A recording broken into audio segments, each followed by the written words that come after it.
Assalamualaikum warahmatullahi wabarakatuh. Kami dari kelompok F pada pertemuan kali ini akan menjelaskan mengenai revenue recognition atau pengakuan pendapatan. Selanjutnya, saya akan memperkenalkan anggota dari kelompok F. Yang pertama ada Hilwa dengan NPM akhir 298, ada Brian dengan NPM akhir 308, lalu ada Berlian dengan NPM akhir 160, lalu ada Ilse dengan NPM akhir 130, lalu ada Sabrina dengan NPM akhir 024, lalu ada Lucia dengan NPM akhir 139, lalu ada Marissa dengan NPM akhir 176, lalu ada Natasha dengan NPM akhir 033, lalu ada Naura dengan NPM akhir 269. Selanjutnya saya akan menjelaskan fundamental of revenue recognition. Jadi, revenue recognition itu adalah proses menentukan kapan dan berapa besar pendapatan diakui. Jadi, perusahaan hanya bisa mengakui pendapatan kalau barang atau jasa sudah benar-benar dialihkan ke pelanggan. Dan jumlahnya bisa diukur dengan andal, artinya nggak boleh asal catat pendapatan sebelum waktunya. Lalu the revenue recognition principle ini adalah prinsip pendapatan diakui ketika barang atau jasa sudah dipindahkan ke pelanggan dan perusahaan yakin akan menerima imbalan. Prinsip ini penting karena jadi dasar dari 5 langkah pengakuan pendapatan. Jadi ada aturan step by stepnya biar jelas kapan perusahaan boleh catat pendapatan. Yang pertama ada step identify the contract. Langkah pertama adalah identifikasi kontrak dengan pelanggan. Kontrak ini bentuknya kesepakatan, bisa tertulis atau lisan. Asalkan disetujui dua pihak. Kontrak harus punya hak dan kewajiban, punya substansi komersial, dan ada kepastian pembayaran. Jadi kalau hanya janji tanpa kepastian bayar itu nggak bisa dihitung sebagai kontrak atau revenue recognition. Lalu yang kedua ada step identify performance obligation. Langkah kedua ini adalah identifikasi performance obligasi. Ini maksudnya janji perusahaan untuk kasih barang atau jasa tertentu ke pelanggan. Bisa satu barang atau jasa saja, bisa juga berupa yang berbeda. Nah, kapan pendapatan ini diakui tergantung pada kewajiban yang dipenuhi. Yang ketiga ada determine the transaction price. Langkah ketiga ini menentukan transaksi price, yaitu berapa imbalan yang akan diterima perusahaan. Di sini harus diperhatikan hal-hal kayak harga yang bisa berubah-ubah, nilai waktu uang, kalau imbalannya dalam bentuk non-cash atau ada pembayaran balik ke pelanggan. Jadi transaksi price ini bukan sekedar angka nominal, tapi harus dihitung sesuai kondisi sebenarnya. Lalu yang keempat ini ada allocate the transaksi price. Langkah keempat adalah mengalokasikan transaksi price. Kalau dalam kontrak ada lebih dari satu performance obligasi, maka transaksi price ini harus dibagi-bagi sesuai harga jual stand alone dari barang atau jasa masing-masing. Kalau harga stand alone tidak ada, bisa dipakai metode estimasi. Jadi pendapatan dibagi sesuai proporsi kewajiban yang dipenuhi. Lalu yang terakhir atau step kelima, recognize revenue. Langkah terakhir ini adalah mengakui pendapatan. Pendapatan diakui saat kewajiban dilaksanakan, bisa diakui sekali di satu titik waktu. Contohnya saat barang diserahkan, atau bisa juga diakui sepanjang waktu, misalnya untuk layanan berlangganan atau jasa konstruksi. Jadi intinya pendapatan ini diukur sesuai penyelesaian kewajiban yang ada di kontrak. The five-step proses revisi. Langkah pertama, mengidentifikasi kontrak dengan pelanggan. Kontrak adalah perjanjian antara dua pihak atau lebih yang menciptakan hak atau kewajiban yang dapat dipaksakan. Kontrak ini bisa dalam bentuk tertulis, lisan, atau tersirat dari praktik bisnis biasa. Pendapatan hanya diakui jika ada kontrak yang sah. Sebuah kontrak dianggap ada ketika perusahaan memperoleh hak untuk menerima imbalan dan menanggung kewajiban untuk mentransfer barang atau jasa. Langkah kedua, mengidentifikasi kewajiban pelaksanaan yang terpisah. Langkah ini berfokus pada identifikasi janji-janji dalam kontrak. Kewajiban pelaksanaan atau performance obligation adalah janji untuk menyediakan produk atau jasa kepada pelanggan. Janji ini bisa bersifat eksplisit, implisit, atau berdasarkan praktik bisnis. Suatu produk atau jasa dianggap dapat dibedakan jika pelanggan dapat memperoleh manfaat dari barang atau jasa itu sendiri atau bersama dengan sumber daya lain yang tersedia. Selain itu, janji untuk menjual barang atau jasa harus dapat diidentifikasi secara terpisah dari janji-janji lain dalam kontrak. Contoh, kewajiban terpisah. Penjualan mobil beserta layanan telematika selama 6 bulan dianggap sebagai dua kewajiban pelaksanaan karena keduanya dapat dijual secara terpisah dan tidak saling bergantung. Yang kedua, kewajiban tunggal. Penjualan lisensi perangkat lunak yang disertai dengan layanan kustomisasi yang ekstensif dianggap sebagai satu kewajiban pelaksanaan karena layanan tersebut mengintegrasikan barang dan jasa menjadi satu item gabungan. Langkah ketiga, menentukan harga transaksi. Harga transaksi adalah jumlah imbalan yang diharapkan diterima perusahaan dari pelanggan. Penentuannya terkadang kompleks dan perlu mempertimbangkan beberapa faktor. Yang pertama, imbalan variabel. Harga dapat bergantung pada kejadian di masa depan seperti diskon, rabat, atau bonus kinerja.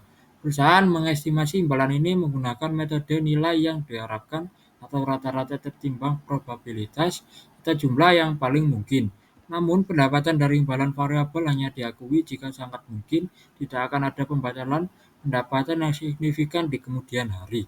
Yang kedua, nilai waktu uang.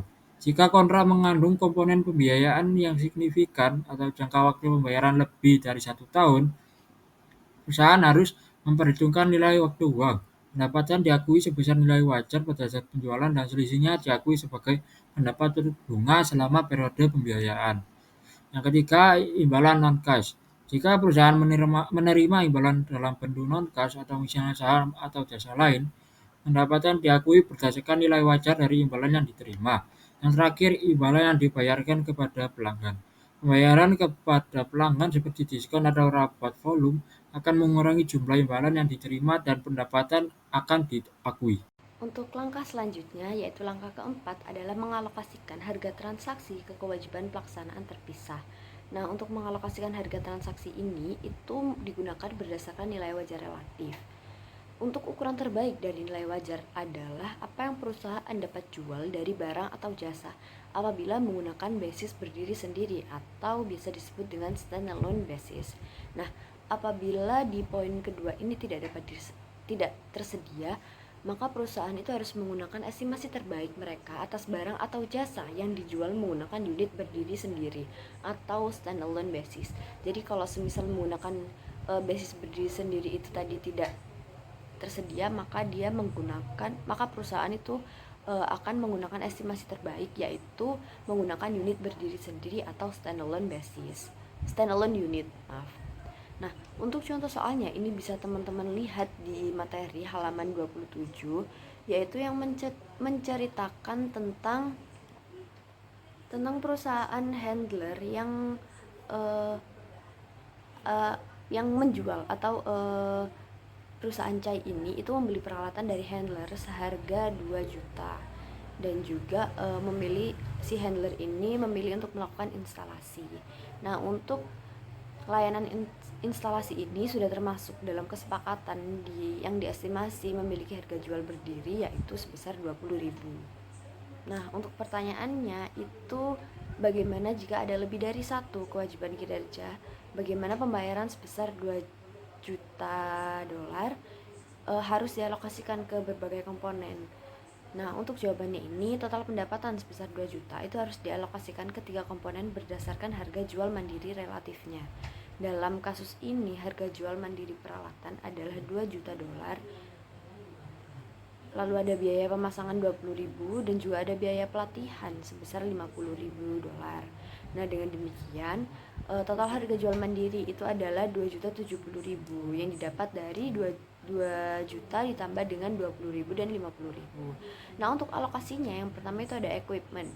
sebesar 1.932.367 yang didapatkan dari 2 juta dibagikan dengan 2.070.000 dan dikalikan dengan 2 juta. Lalu untuk instalasi ini sebesar 19.324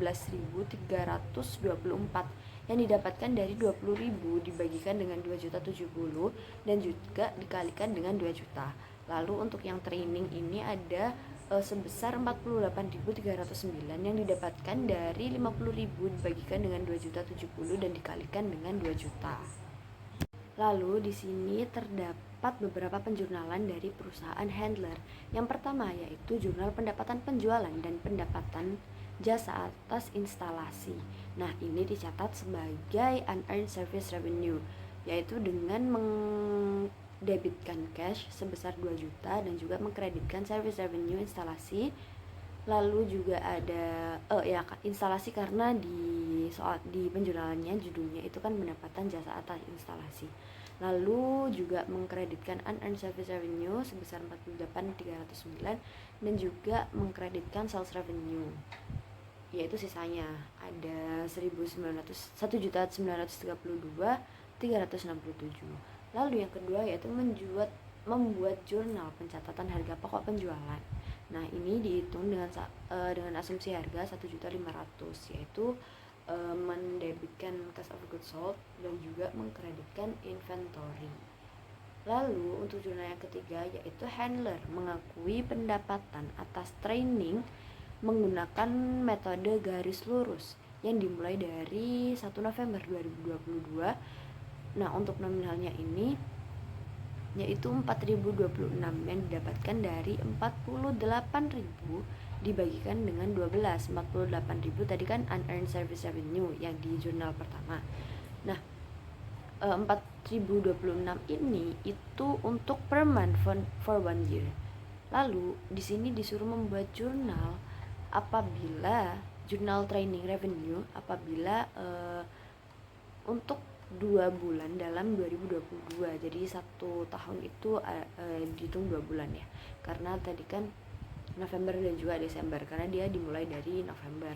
Nah, untuk awalnya seharusnya itu kan apabila dia masih diumumkan itu kan cash pada unearned service revenue, tapi karena di sini sudah mengakui pendapatan, makanya unearned-nya itu dibalik, jadinya unearned service revenue pada service revenue training, yaitu sebesar 8.052, karena tadi kan untuk nominalnya itu kan 4.026, tapi kan di sini training revenue for 2 months in 2022 itu 2 bulan, jadinya kan 4.026 dikalikan dengan 2, hasilnya 8.052. Lalu untuk jurnal yang terakhir, jurnal yang selanjutnya itu ada handler mengakui pendapatan pada 31 Desember 2022 dengan amount-nya itu 1.959.743. Nah, lalu handler ini membuat jurnal entry untuk mengakui remaining training revenue in 2022 dengan asumsi penjurnalannya ini itu di akhir tahun. Nah, jadinya untuk penjurnalannya ini itu kan 48.309 itu untuk training ya teman-teman. Jadi teman-teman bisa lihat di soalnya yang ada di materi itu untuk training itu sebesar 48.309. Nah, dikurangkan dengan 8.052. Kenapa? Karena di jurnal yang sebelumnya yang mengakui pendapatan di 1 November itu kan 4.026. Nah, tapi kan karena dia sudah dihitung 2 bulan jadinya kan 8.000, jadinya 48.309 dikurangi dengan 8.052 menghasilkan 40.257 dengan akunnya yaitu unearned service revenue pada service revenue training. Untuk langkah selanjutnya yaitu langkah kelima adalah pengakuan pendapatan pada saat atau sebagai tiap kewajiban pelaksanaan telah dilaksanakan. Nah, di sini perusahaan itu harus memenuhi kewajiban pelaksanaan pada saat pelanggan telah mendapatkan pengendalian atas barang atau jasa. Nah, untuk perubahan dalam indikator pengendalian ini ada 5. Yang pertama yaitu perusahaan memiliki hak untuk menerima pembayaran atas aset yang diserahkan. Jadi apabila aset ini sudah diserahkan kepada pelanggan, maka perusahaan ini memiliki hak untuk menerima pembayaran atas aset tersebut. Nah, yang kedua yaitu perusahaan telah menyerahkan hak kepemilikan legal atas aset. Lalu yang ketiga itu perusahaan telah menyerahkan kepemilikan fisik aset. Yang keempat, perusahaan telah menerima risiko dan hak kepemilikan. Dan yang terakhir yaitu pelanggan telah menerima aset. Nah, untuk pengakuan pendapatan dari kewajiban pelaksanaan yang melampaui waktu itu dengan mengukur progres melalui penyelesaian. Nah, yang pertama yaitu metode untuk ukur progres itu harus menggambarkan penyerahan kendali dari perusahaan kepada pelanggan. Nah, yang kedua, yang paling umum metode digunakan yaitu cost to cost dan units of delivery methods. Nah, untuk tujuan dari metode itu yaitu untuk mengukur tingkat progres dalam hal biaya unit atau nilai yang ditambahkan. Nah, di sini saya akan membahas tentang accounting for revenue recognition issue. Yang pertama, pengakuan pendapatan itu adalah proses mencatat pendapatan ke dalam laporan keuangan pada periode akuntansi ketika pendapatan tersebut benar-benar dihasilkan dan dapat diukur dengan andal, bukan hanya ketika kas diterima. Artinya, pendapatan diakui saat perusahaan telah memenuhi kewajiban kinerjanya (performance obligation) sesuai dengan kontrak pelanggan.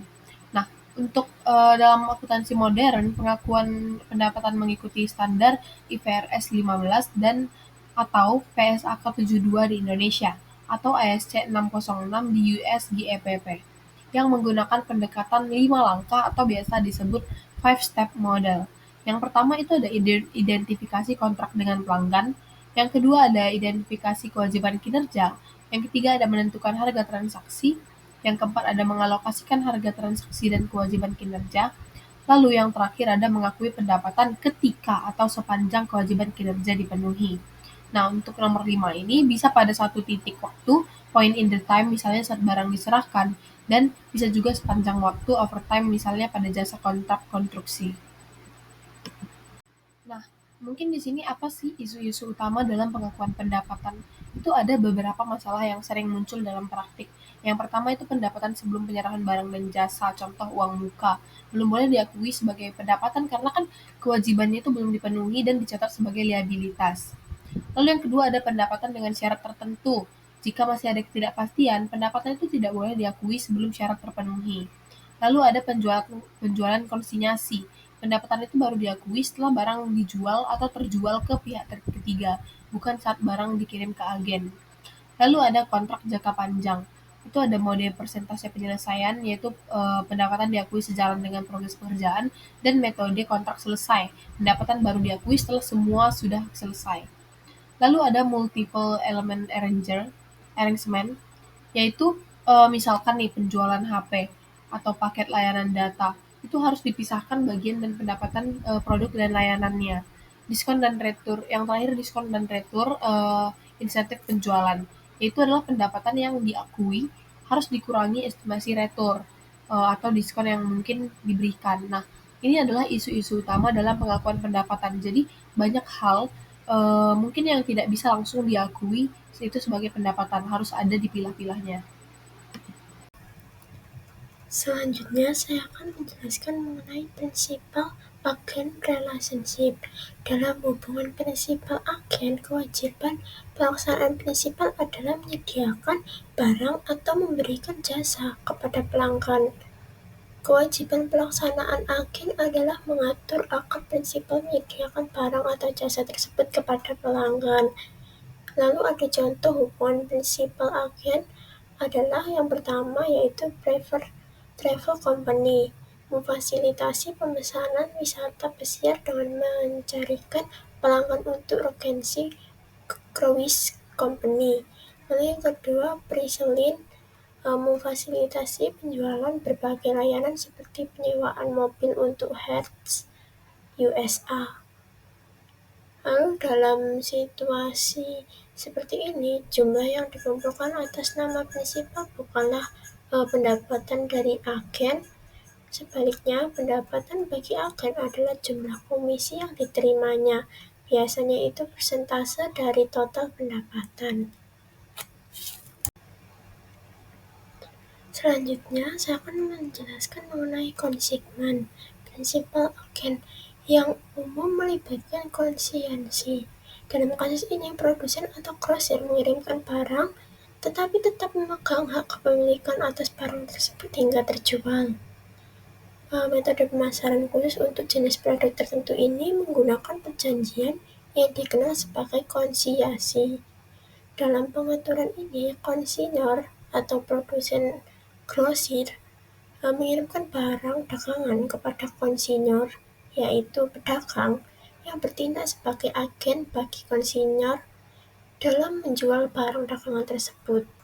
Baik konsinyur maupun konsinyur berkepentingan untuk menjual untuk mendapatkan keuntungan atau mengembangkan pasar, sedangkan konsinyur untuk mendapatkan komisi atas penjualan tersebut. Lalu ada garansi atau waranti. Perusahaan sering memberikan salah satu dari dua jenis garansi kepada pelanggan. Yang pertama, jaminan bahwa produk memenuhi spesifikasi yang disepakati dalam kontrak pada saat produk dijual. Jenis jaminan ini termasuk dalam harga jual produk perusahaan dan sering disebut sebagai jaminan jenis jaminan. Lalu yang kedua, garansi yang memberikan layanan tambahan di luar garansi jenis jaminan. Garansi ini tidak termasuk dalam harga jual produk dan disebut sebagai garansi jenis layanan. Oleh karena itu, garansi ini dicatat sebagai kewajiban pelaksanaan terpisah.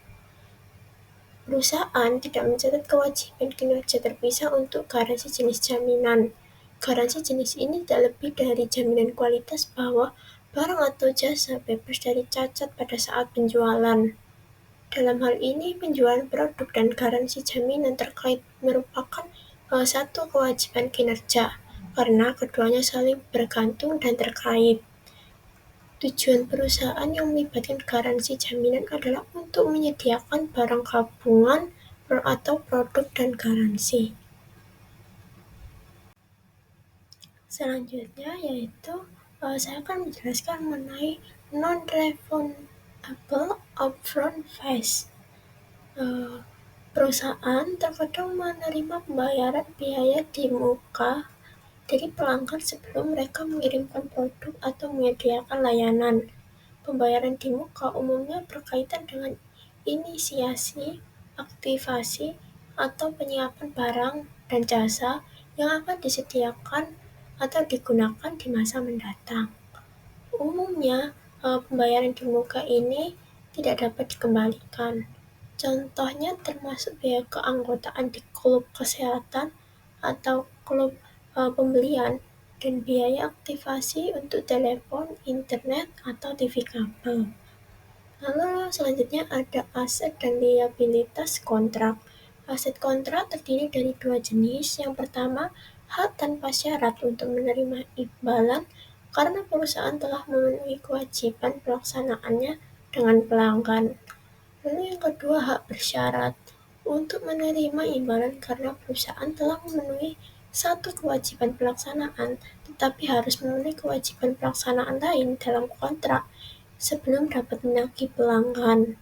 Perusahaan harus melaporkan hak tanpa syarat tersebut untuk menerima imbalan sebagai piutang dalam laporan posisi keuangan. Hak bersyarat dalam laporan posisi keuangan harus dilaporkan secara terpisah sebagai aset kontrak.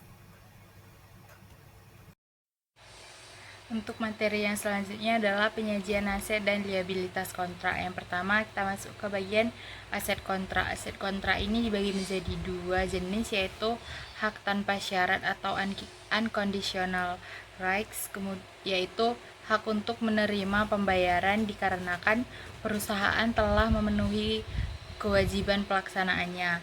Nah, kemudian jenis yang kedua adalah hak bersyarat, yaitu atau sering disebut dengan conditional rights. Nah, hak bersyarat ini adalah hak untuk menerima pembayaran karena perusahaan telah memenuhi sebagian dari kewajiban pelaksanaannya, tetapi belum sepenuhnya. Lalu dari contoh aset kontrak ini, yaitu pada tanggal 1 Januari 2019, ASA menandatangani kontrak untuk menyerahkan produk A dan produk B kepada Obermain Overstock senilai Rp100.000. Nah, pembayaran produk A tidak akan dapat dilakukan hingga produk B dikirim, sehingga pembayaran tidak akan dilakukan sebelum produk A dan produk B diserahkan kepada Oberlin. Nah, Fin menetapkan bahwa harga jual berdiri sendiri adalah senilai Rp30.000 untuk produk A dan Rp70.000 untuk produk B. Pada tanggal 1 Februari 2019, Fin mengirimkan produk A ke Oberlin.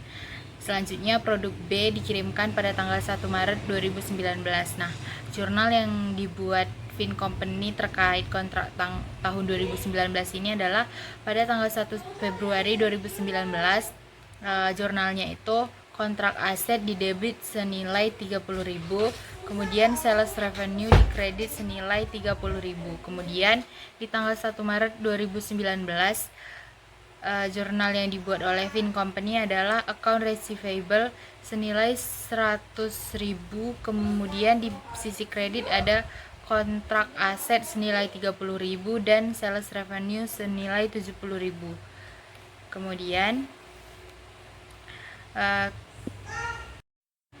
Kemudian yang selanjutnya ada contoh liabilitas kontrak. Nah, contohnya itu pada tanggal 1 Maret 2019 Henley Company menandatangani kontrak untuk mengirimkan produk kepada Propel Inc. pada tanggal 31 Juli 2019.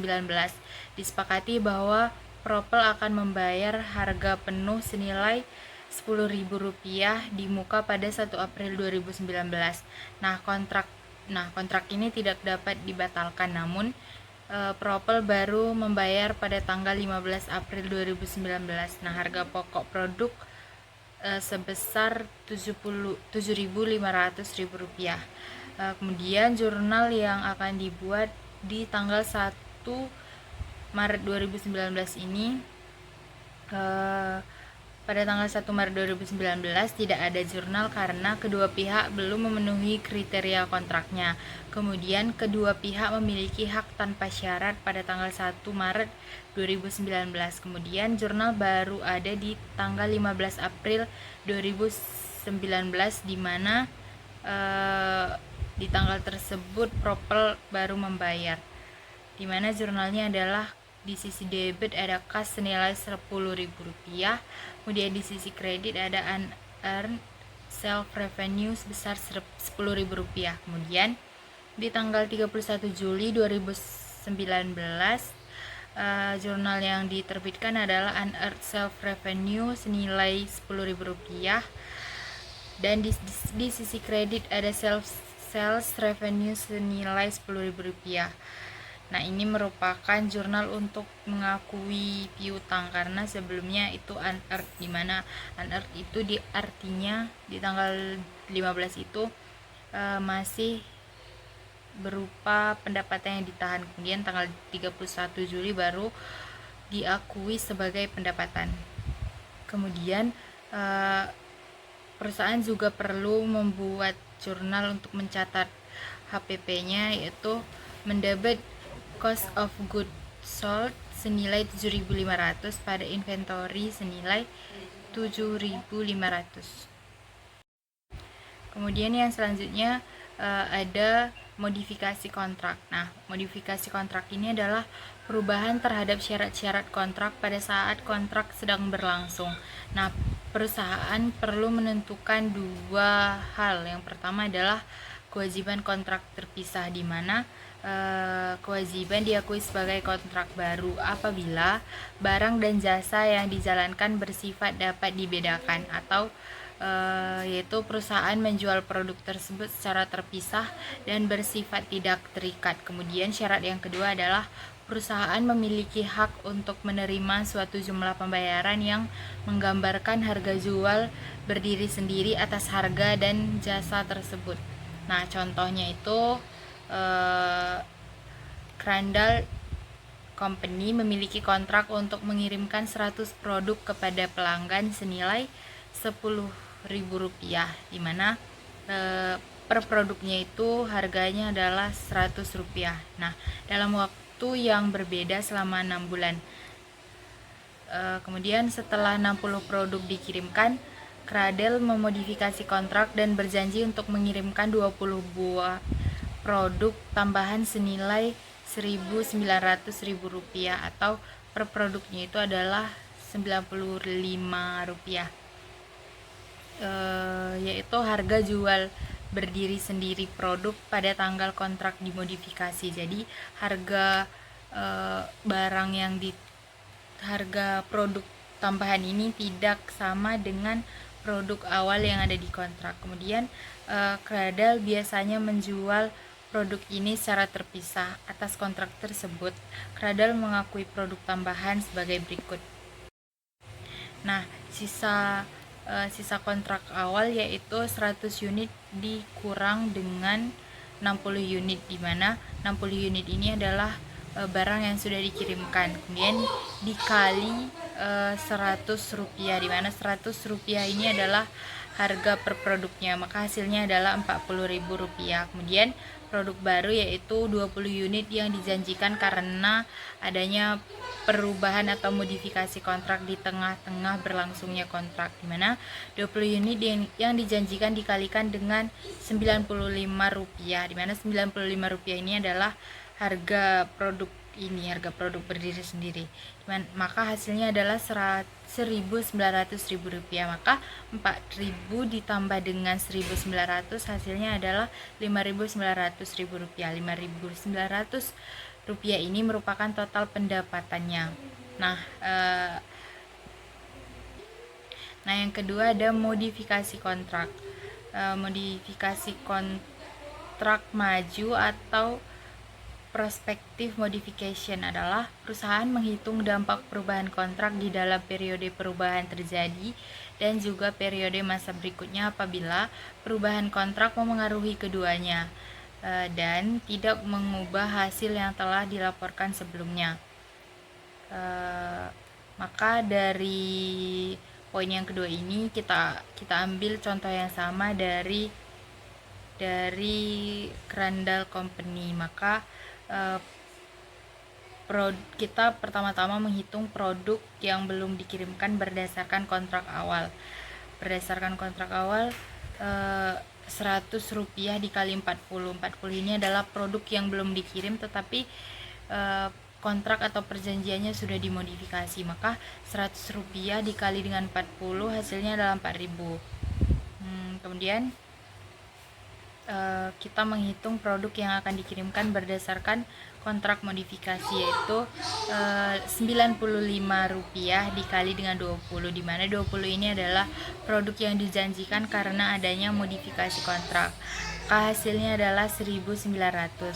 Nah, 4.000 ditambah dengan 1.900 hasilnya adalah 5.900, di mana 5.900 ini adalah total pendapatannya. Kemudian langkah ketiga yang menjadi pembeda antara metode yang pertama, kewajiban kontrak terpisah, dengan modifikasi maju ini adalah kita menghitung pendapatan per produk yang belum dikirim, yaitu 5.900, yaitu total pendapatan dibagi dengan 60, di mana 60 ini adalah unit produk yang sudah dikirimkan sebelum modifikasi kontrak. Nah, di mana hasilnya adalah Rp98,33. Nah, selain penyajian aset dan liabilitas kontrak, perusahaan juga perlu menyajikan biaya untuk menyesuaikan kontrak, di mana perusahaan membagi biaya penyesuaian kontrak atau biaya perolehan kontrak atau kontrak acquisition cost ke dalam biaya yang dibebankan ke aset dan ke dalam biaya yang diakui sebagai beban saat terjadi. Kemudian penyajian juga diperlukan untuk kolektibilitas, di mana kolektibilitas ini adalah risiko kredit karena pelanggan tidak mampu membayar sesuai dengan kontrak. Nah, di sini kita perlu menentukan apakah perusahaan dibayar atau tidak bukanlah pertimbangan untuk menentukan pengakuan pendapatan, dan juga jumlah yang diakui sebagai pendapatan tidaklah disesuaikan dengan risiko kredit pelanggan. Kemudian, penyajian selanjutnya adalah perusahaan mengungkapkan informasi kualitatif dan kuantitatif mengenai kontrak dengan pelanggan, kebijakan yang signifikan, aset yang diakui dari biaya yang dikeluarkan untuk menyesuaikan kontrak. Kemudian yang terakhir, perusahaan perlu menyiapkan pengungkapan berupa disagregasi pendapatan, rekonsiliasi saldo kontrak, kewajiban pelaksanaan yang tersisa, biaya untuk memperoleh atau menyesuaikan kontrak, dan juga mengungkapkan kualitatif lainnya. Nah, kualitatif lainnya yang dimaksud di sini adalah kebijakan signifikan dan perubahannya. Kemudian yang kedua, pendapatan minimum yang bukan bagian kendala imbalan variabel. Sekian dari saya. Untuk yang selanjutnya akan dilanjutkan oleh rekan saya. Terima kasih. Selanjutnya adalah kontrak konstruksi jangka panjang. Pengakuan pendapatan dari waktu ke waktu. Umumnya, perusahaan mengakui pendapatan pada titik penjualan karena pada saat itulah kewajiban pelaksanaan terpenuhi. Namun, sebagaimana dijelaskan dalam bab ini, dalam keadaan tertentu perusahaan mengakui pendapatan seiring waktu. Konteks yang paling menonjol di mana pendapatan diakui seiring waktu adalah akuntansi kontrak konstruksi jangka panjang. Kontrak jangka panjang seringkali menetapkan bahwa penjual atau pembangun dapat menagih pembeli secara berkala seiring berjalannya proyek.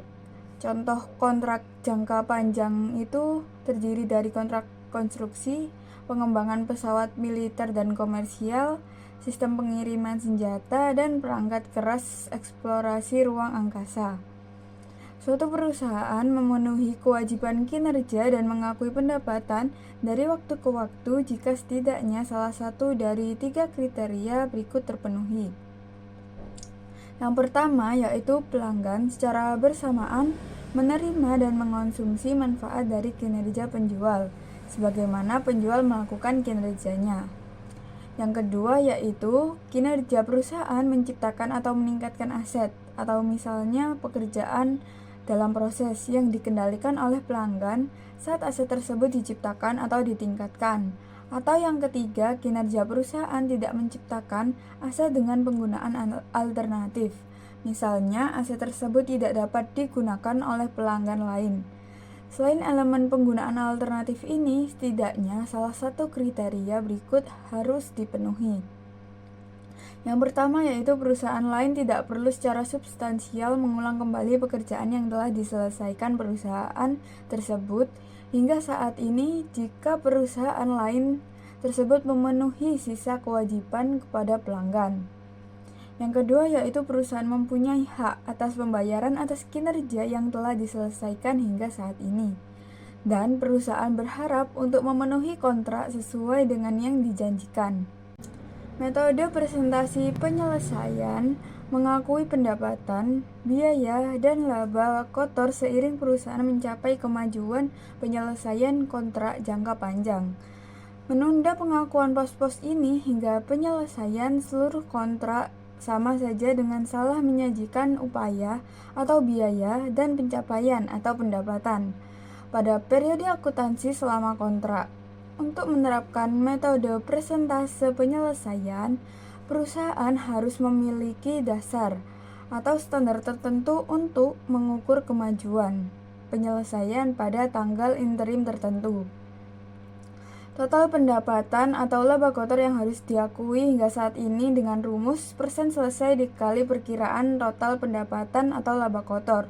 Lalu untuk rumus jumlah pendapatan periode berjalan atau laba kotor berdasarkan biaya ke biaya dengan rumus pendapatan atau laba kotor yang harus diakui hingga saat ini dikurangi pendapatan atau laba kotor yang harus diakui pada periode sebelumnya.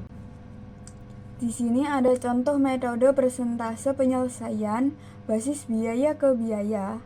Untuk mengilustrasikan metode presentase penyelesaian, asumsikan Hardat Construction memiliki kontrak untuk membangun jembatan senilai 4.500.000 dengan estimasi biaya sebesar 4 juta.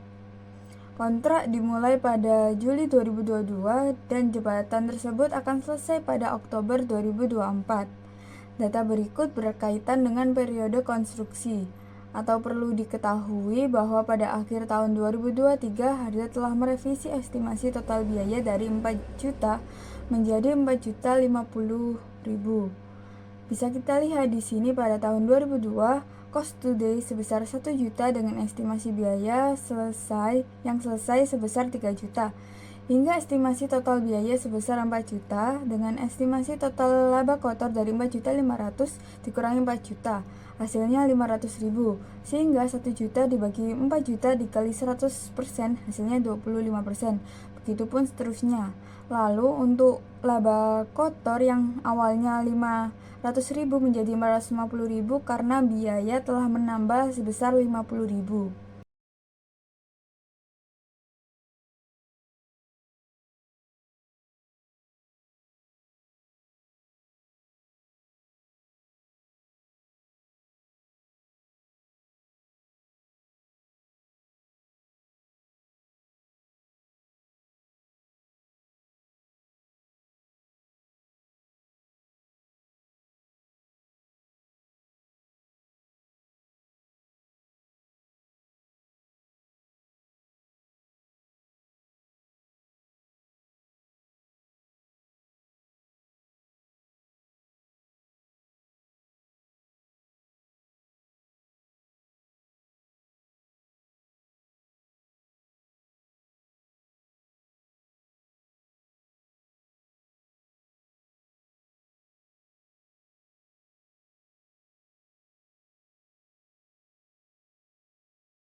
Menjelaskan tentang revenue recognition for franchise. Franchise sendiri atau waralaba adalah area yang menantang karena perjanjian waralaba seringkali mencakup berbagai kewajiban kinerja atau performance obligation yang berbeda. Perusahaan harus menganalisis perjanjian dengan cermat untuk mengidentifikasi kewajiban kinerja yang terpisah, menentukan kapan kewajiban tersebut dipenuhi, dan karenanya kapan pendapatan harus diakui. Lalu ada jenis-jenis waralaba. Ada 4 jenis utama pengaturan waralaba yang telah berkembang. Yang pertama ada produsen pengecer atau manufacturer retailer. Yang kedua ada produsen pedagang besar atau manufacturer with wholesaler. Ada sponsor layanan pengecer atau service sponsor retailer. Ada pedagang besar pengecer atau wholesaler retailer. Nah, kategori yang paling cepat berkembang dan menimbulkan tantangan akuntansi adalah kategori sponsor layanan pengecer. Contohnya, dalam industri itu, dalam kategori ini termasuk toko es krim atau yogurt beku, food drive-in seperti McD atau KFC, restoran seperti Pizza Hut, motel, persewaan mobil, dan lainnya. Lalu ada sumber pendapatan waralaba, pewaralaba atau franchisor.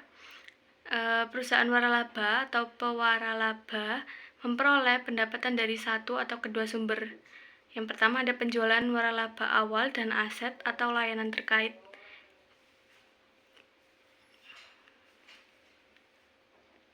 Biaya berkelanjutan, continuing fees. Yang pertama itu yang didasarkan pada operasi waralaba.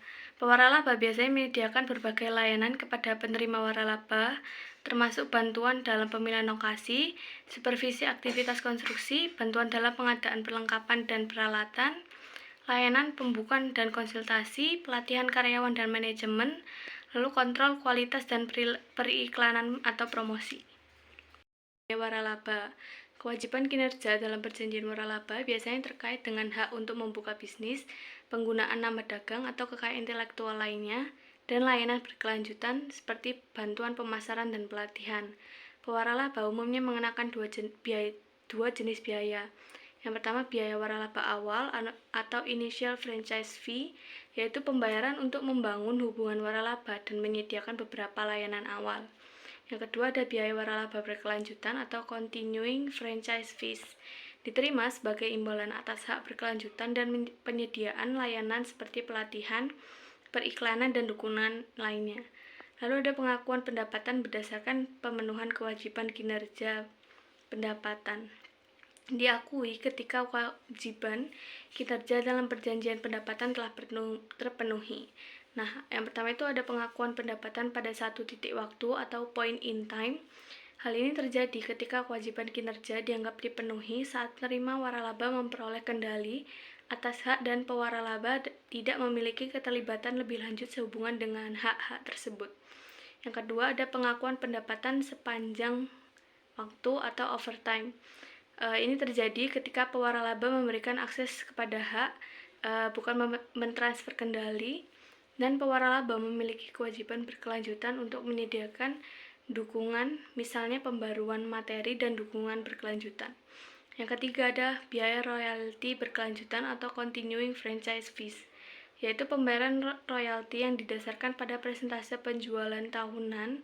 Penerima waralaba adalah pertimbangan variabel atau variable consideration. Pendapatan dari royalti tersebut tidak dapat diakui sampai diyakini secara wajar bahwa pewaralaba berhak atas jumlah tersebut. Oleh karena itu, pewaralaba mengakui pendapatan untuk royalti ketika atau saat ketidakpastian diselesaikan, misalnya pada akhir periode penjualan. Sekian pemaparan dari kelompok kami. Terima kasih atas perhatian dan mohon maaf apabila ada kekurangan. Wassalamualaikum warahmatullahi wabarakatuh.